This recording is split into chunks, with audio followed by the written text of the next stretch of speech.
If you were asked on your wedding day to call off the ceremony all of a sudden, would you pause to find out why? Or you will push forward ignoring the warnings? What exactly would you do, dear viewers? Adunni was the only daughter of her parents, cherished and adored by her two elder brothers, Nazi and Boma. From a young age, Adunni had always dreamed of marrying a wealthy man so she could proudly bear the title Odogwu wife, which is a term used in describing the wife of a very rich man. She had a strong taste for luxury and was drawn to the finer things of life. So when Adunni met Ayo, a man of considerable wealth, she didn't hesitate to agree to marry him after only 3 weeks of knowing him. For Adunni, Ayo's riches were all that mattered, and she was thrilled to think of the glamorous life that awaited her. But my dear viewers, I want to ask, is riches the only thing that mattered in marriage? Let's find out in this story. The wedding plans were quickly set in motion after Ayo met her parents. Adunni was beyond excited about her upcoming wedding to an Odogwu. Remember I said Odogwu is a simple term used in describing a rich man. She eagerly awaited the day she would walk down the aisle, dressed in her finest dress, ready to claim her title, Odogwu's wife. She felt her dreams were finally coming to pass, and she said to herself, I have finally found the perfect man of my dreams. A man that has riches, money that is uncountable, and I'm going to finally bear the title of an Odogwu's wife, of course. But my dear viewers, who wouldn't be happy to get married to a wealthy man, that your life would just be full of luxury and wealth? But wait, could that be the case in Adunni's story? The more reason why you should keep listening to this story. The day of the wedding finally arrived, and Adunni was all excited, getting her hair done, her makeup, everything that would make sure that wedding would be a success. But on that wedding morning, while Adunni was getting dressed, Nazi, Adunni's elder brother, walked into the room with a troubled expression. Troubled expression? What could he be up to? Before I continue this story, my dear viewers, this is a plea to you. If you're watching my videos and you haven't subscribed, please be a part of my growth, please, and click on that subscribe button. And if you're a returning subscriber, hey, my family, I see you. Thank you so much for coming back. I really appreciate you, and I do not take your supports for granted. So let's go back to the story. So Nazi, Adunni's elder brother, said to her, Adunni, you need to call off this wedding, Nazi said, his voice filled with urgency. Adunni turned to him, her face flushed with anger. Why would you say that? This is my wedding day and you are trying to ruin it? How can you ask me to call off my wedding? For Christ's sake, it's my wedding day. You are supposed to be happy for me, dear brother. Nazi tried to reason with her, and he also tried to explain why, but Adunni would not listen. Instead, she lashed out, accusing him of jealousy. You are just envious because ever since you finished your university, you haven't been able to get a good job or even become wealthy as my Ayo. That is why you don't want me to marry him, because you don't want me to enjoy riches. You don't want me to have what you can't achieve. You are the elder brother here. You should act as one. Nazi's heart sank at her harsh words. Adunni, this isn't about me, he said. I'm only trying to protect you. Try to listen to me, baby sister. But Adunni was too furious to care. She called him wicked and accused him of wanting to ruin her happiness. Hot and angry, Nazi left the room, vowing never to interfere again. Dear viewers, I'm sure you are wondering why Nazi will walk up to her baby sister on her wedding day and ask her to call off the wedding.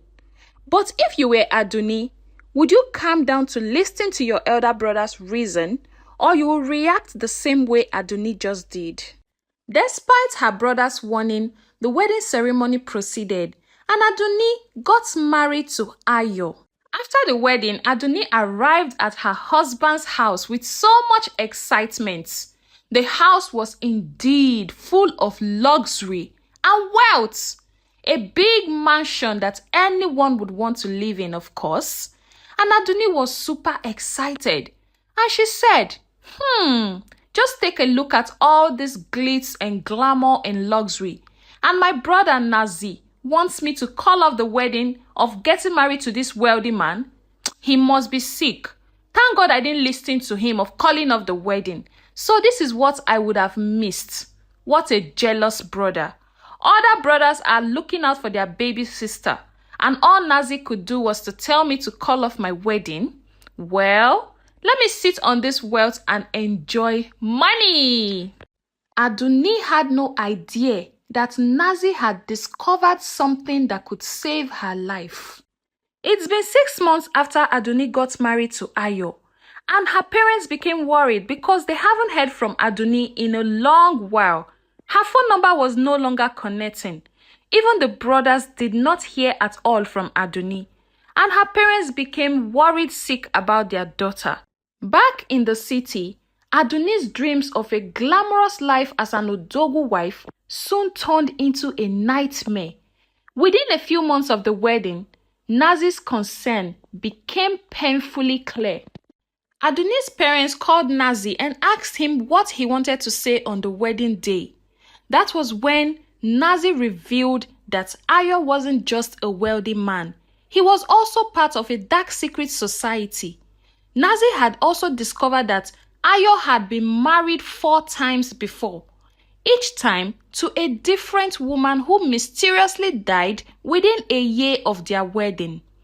Ayo's wealth was tied to these deaths, as he sacrificed each wife to renew his life and maintain his riches. Adunni's parents were shocked to hear this, and they begged their son Nazi to please go look for their daughter Adunni in the city. Nazi, unable to shake his worry, decided to visit Adunni without informing Ayo. When he arrived at their lavish mansion home, he found the house eerily quiet. As he sat in the parlor, he heard strange voices coming from a locked room. Breaking down the door, he found Adunni crying, and she said to her brother in a whisper, "It's Ayo. He plans to use me to renew his life, just like he did with his other wives. I discovered all of his secrets after our wedding." Nazi was horrified, but acted quickly. He gathered Adunni's belongings, and they made their way out of the house. But as they reached the door, Ayo appeared, blocking their way. "You think you can leave?" Ayo sneered. "No one escapes me," he said. Nazi stood his ground, his determination unshaken. "I'm taking my sister out of this house today." Adunni trembled behind, her earlier anger and pride now replaced with sheer terror. She clutched Nazi's arms tightly, her mind reeling with the horrifying truth she had uncovered. Nazi, however, stood his ground, his face set with determination. "You, this mere boy, you are challenging me," Ayo said to him. "I have dealt with far stronger than you, and they've all fallen. Do you think you can stand against me?" Without warning, Ayo lunged at Nazi, his movements swift and vicious. Nazi, summoning every pound of strength he had left, struck Ayo's face with a powerful punch, causing him to stagger backward. Nazi quickly followed with a well-aimed kick, sending Ayo crashing into a nearby table and shattered into pieces. Seizing that opportunity, Nazi grabbed Adunni's hand, pulling her towards the door, but Ayo, now enraged and bleeding, lunged at them one last time, his face twisted in fury. Nazi, however, was ready. With a swift move, he swung a broken table leg at Ayo, striking him squarely on the head.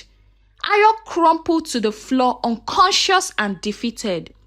Panting and shaking, Nazi and Aduni didn't waste a second. They bolted out of the house and into the night, running as fast as their legs could carry them. They didn't stop until they were far from Ayo's mansion, finally collapsing in exhaustion on the roadside. It was only then, as they caught their breaths, that the full weight of what had happened settled on Aduni. Tears welled up in her eyes as she turned to Nazi, her voice trembling with regret. "Nazi," she said, "I'm so sorry.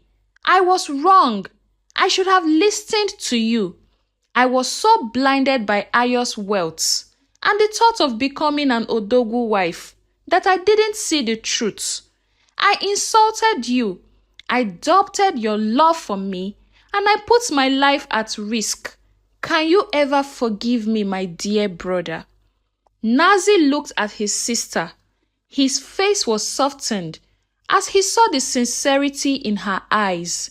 He gently pulled her into a hug, holding her close. "You are my sister, Aduni," he said.